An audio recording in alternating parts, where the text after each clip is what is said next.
जन्मठेप प्रकरण 10. माझ्या ज्येष्ठ बंधूंचे दर्शन. त्या एकाच बंदीगृहात माझे ज्येष्ठ बंधू व मी दोघेही बंदी असूनही अजूनपर्यंत आमची दृष्टादृष्टी झाली नव्हती. माझ्या येण्याने त्यांच्या हृदयास अर्थातच धक्का बसला होता. त्यांच्या कारागारातील यातना ऐकून माझे हृदय पिळवटून निघत असे, परंतु ते दुःख काहीच नाही असे वाटण्याचा एक प्रसंग गुजारला. सुख इतके दुःखद आयुष्यात क्वचित भासते. बंधूस भेटावे म्हणून साहजिकच उत्कट इच्छा होई. वॉर्डर व पेटी ऑफिसरास विनवून पाहिले की काहीतरी उपायाने नुसती ओझरती दृष्टीभेट का होईना, पण माझ्या बंधूंची आणि माझी एकत्र गाठ गुप्तपणे पाडावी. गुप्तपणे, कारण माझ्या बंधूंविषयी बारीसाहेब आणि सुपरिटेंडंट यांनाही अनेक वेळा विचारले की ते मुळात ते येथे या कारागारात आहेत की नाहीत हे देखील आम्हास तुम्हाला सांगता येत नाही. मग भेटीची गोष्ट कशाला. एकदा बंधू डोकेदुखीने अत्यंत पीडित झाल्याचे ऐकले, तेव्हा ते खरेच का, आणि तसे असेल तर त्यास रुग्णालयात का नेत नाही, कोठडीतच का बंद ठेवता, असे सुपरिटेंडंटस विचारले. तुम्ही स्वतःचे काय ते बोला, दुसऱ्या बंदींना चिवटा तुम्हास करता येत नाही, असे सांगून उलट माझ्या चाळीच्या जमादारास उगीचच्या उगीच ही बातमी या बंदीनास कशी कळली. साला तुम बंदोबस्त नाही रखता है, बतलाव उसको किसने बात बताई, म्हणून शिव्या हसवायस आरंभ केला. अशा स्थितीत गुपचूप काही उपायाने माझ्या चित्तविरहित वडील भावाचे पुण्यदर्शन घडले तर पाहावे म्हणून प्रयत्न करीत होतो. मला विलायतेस जाताना निरोप द्यावयाची मंडळी आली होती, त्यावेळेस मी माझे वडील बंधूस पाहिले होते.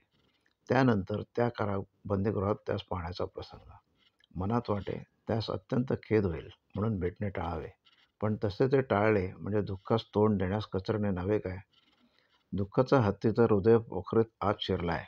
आता त्याच्या उरलेल्या शेपटीस काय व्या, आणि ज्येष्ठ बंधूंचे पुण्यदर्शन घेण्याचे पवित्र कर्तव्य डोळ्यातील पाण्याचे 4 बिंदू अधिक गळतील म्हणून टाळायचे, ते भ्याडपणाचे होईल. तसल्या परिस्थितीत तसल्या पवित्र अश्रूत स्नान घडणे जन्मोजन्मीच्या पुण्याईचे फळ असते.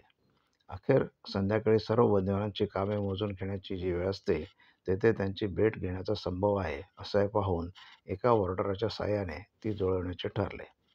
संध्याकाळी देखील सर्व बंदिवान एकत्र सोडायचे नसत, पण केव्हा केव्हा एका क्रमांकाच्या भागातील बंदिवान परत धाडण्याच्या आधीच दुसऱ्या भागातील बंदिवान घाईत सोडले जात.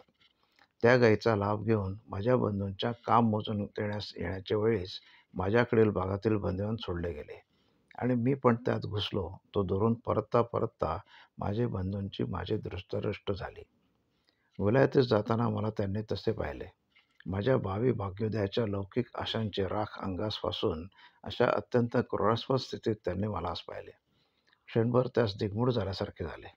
त्यांच्या मुखदुःखाचा निष्कर्ष म्हणून एकच उद्गार बाहेर पडला की, तात्या, तू येथे कसा. तो एक उद्गार असह्य वेदनांचे तीक्ष्ण टोक होता. तो माझ्या हृदयात शल्ल्यासारखा घुसला. परंतु बंधूंनी मोठ्याने ते शब्द बोलले असल्याने आता जर हे दोघे भाऊ एकमेकांशी असे मोठ्याने बोलू लागले तर अधिकाऱ्यांचे लक्ष इकडे वेधून सर्वांना सरसहा शिक्षा होईल, म्हणून माझा भागाच्या पेटी ऑफिसराने आणि ऑर्डरने मला चटकन मागे खेचले. एका दृष्टीत माझ्या बंधूंपासून माझी पुन्हा ताटातूट झाली, पण तो उद्गार मनात तसाच चलत राहिला. दुःखाच्या उमळ्यांनी चिंब झालेली अशी एक गुप्त चिठ्ठी पण माझ्या बंधूंकडून मला धाडण्यात आली. तू बाहेर कार्य यशस्वी करशील प्रिय हिंदुस्थानाचे, ही मला कोण आशा. त्या आशेने मला काळे पाणे झाले याचे मला काहीच वाटेना. मन त्या संकटास कसपटाप्रमाणे लेखी, कारण ज्या कार्यात हे बलिदान मी करीत आहे तू उरलेलंच आहेस. ही कल्पना मला धीर दे, कष्टांचे साफल्य भासावी. पण आता तू पॅरिसला असतानाही यांच्या हाती कसा लागलास, त्यांच्या आणि कार्याचे कसे होईल. तुझी योग्यता कर्तव्य आता मातीमोल होणार, आणि बाळ, ते आपले लहानके पोर कोणाकडे पाहिल. मला प्रत्यक्ष पाहूनही अजून विश्वास पटत नाही, कळत नाही की हाय तू येथे कसा आलास. माझ्या मनाच्या तितिक्षतेस त्या चिठ्ठीचे उत्तर लिहिताना जितका पडला तितका ताण कधीही पडला नव्हता. त्यांच्या प्रत्येक प्रश्नागणिक प्रश्न माझे मलाच खात होते. ते स्वतःच्या लौकिक आशांची आणि भाग्योदयाची राख झाल्याचे दुःख गिळून वर बंधूंचे सांत्वन करावयाचे, स्वतःच धीर देऊन दुसऱ्याच द्यावायचा. तरी विवेकाच्या साहाय्याने कर्तव्याच्या विश्वासात तोही प्याला प्यालो. मी त्यास कळवले की लौकिक व भाग्योदयाच्या आशांची राख अंगास फासून झुंजत राहू शकणे हेच अलौकिक भाग्य नाही का. मग दुःख का. माझी योग्यता कर्तृत्व मातीस मिळते, की जर परीक्षेच्या वेळीच मी हिणकस ठरलो असतो, तर सिदन्ति मम गात्राणि मुखं च परिशुष्यति गांडीव संस्रते हस्तात्वयी परिदह्यते. अशी स्थिती होऊन जर कर्तव्य परामुख झालो असतो, कोणाचा विश्वासघात केला असता, पण तसे काही एक न घडता यथाप्राप्त संकटास तोंड देण्यास आणि स्वार्थास समूळ खणून काढून लोकास कर्तव्य क्षेत्रात जी संकटे भोगा म्हणून सांगितले, तेच प्रसंग येताच त्याच क्षेत्रात स्वतः निर्भय चित्ताने भोगाव्यास सिद्ध होण्यातच खरे कर्तृत्व आणि योग्यता तुमची, आमची आणि या सर्वांची प्रकट होत आहे. यशापयश योगायोगाच्या गोष्टी आहेत. जन्मभर लढाया लढत, लोधीचे पूल उतरत आणि आर्सलिंड्स जिंकत असतानाही एकदा नेपोलियन अखेर अंथरुणावर दुखण्याने मरतो आणि दुसऱ्या तिसऱ्याच लढाईत एखादी राणी झाशी ची राणी लक्ष्मी तलवारीचा घाव घालून मरते. एखादा सैनिक तर पहिल्याच चकमकीत गोळी लागून पडा होतो. त्यांचे कर्तृत्व या योगायोगाने बहुधा ठरत नसते. तर त्या पहिल्याच चकमकीत मी मागे पडून जगावे आणि इतरांनी पुढे होऊन मरत ती लढाई जिंकली, म्हणजे तिचे यश पाहावयास आणि भोगाव्यास मी उरावे, ही दुष्ट आणि जनहित विघातक भ्याड इच्छा मनात न धरता तो सैनिक अवश्य तेव्हा इतरांसह लढाईच्या अग्रभागी अचलपणे झुंजत राहिला की नाही, या प्रश्नावर त्याचे खरे कर्तृत्व आणि योग्यता अवलंबून असते.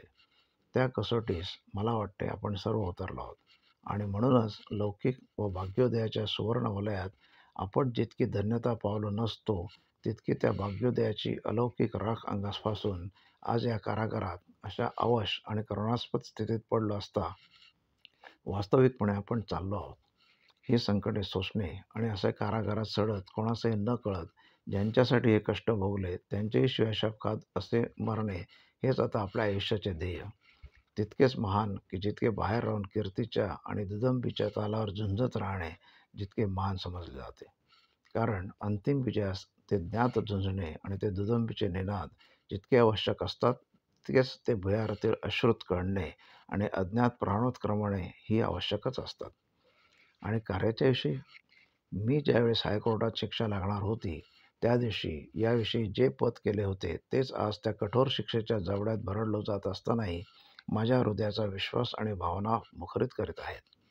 सारथी जिचा अभिमानी, कृष्णजी आणि रामसेनानी, अशी कोटी कोटी तव सेना, ती आम्हा विना थांबेना. अशा आशयाचे पत्र मी गुप्त रीतीने बंधूस धाडले. बंधूंचे सांत्वन तर ते करते झालेच, पण लिहिता लिहिता माझ्याही विवेकाचे डळमळणारे धैर्य पुन्हा निश्चल करून माझ्यात ताजा उत्साह संचारू शकले. प्रकरण 10 संपले.